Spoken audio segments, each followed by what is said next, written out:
வண்டி எவ்வளோ வருஷமா வண்டி ஓட்டுறீங்க? அப்படி 20 வருஷம் ஓட்டுறீங்களா? கீழே இறக்க முடியும் இல்லையா? மேலே இருக்கு. சோப்பு ஸ்டிக்கர் தர ஒட்டிக்கோங்க. நிறைய வண்டிகளை கூட அடிச்சு வச்சிருக்காங்க. காங்கிரீட் வீல் இதில் ஒட்டணும்னு தெரியாதா உங்களுக்கு? எஃப்சிங்க எல்லாரும் யாரை கேட்டாலும் எஃப்சி ஏதோ ஒன்று சொல்லிடுறாங்க.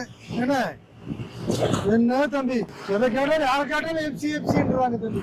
நீங்க முதல்ல இது மாதிரி போறப்ப தெரியணும்ல, ராத்திரில விடிய சில இடத்துல காங்கிரீட் போட்டு போறீங்க, பின்னாடி வரவங்களுக்கு தெரியணும்ல.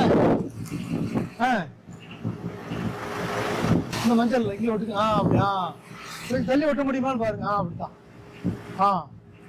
அவ்வளோதான். எப்பவுமே ஒட்டிக்கணும் நீங்க. இருந்தாத்தான் ராத்திரி நேரத்தில் தெரியும் தம்பி. புரிஞ்சா உங்களுக்கு? பின்னாடி ராத்திரி நேரத்தில் வருவாங்க, கருக்கும்னு இருக்குது உங்களுக்கு காங்கிரீட் வண்டி இது பண்ணாங்கன்னு தெரியாது. மொத்தமா அடிச்சாங்கன்னு என்ன அவங்களோட நிலைமை யோசிச்சு பாருங்க, பின்னாடி வருவாங்களே.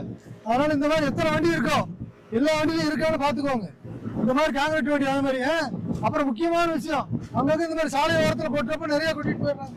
பார்த்துக்கு அதிகம். சரியா? எல்லா இடத்துலயும் கொட்டி போட்டு போயிடாதீங்க. நிறைய இடத்துல பார்த்தா மொத்தம் இல்ல வர வண்டியில போனா பார்க்க தேவையில்லாத இடத்துல கொட்டி வச்சிருக்காங்க. அதுக்காக சொல்றேன், பார்த்துக்கு.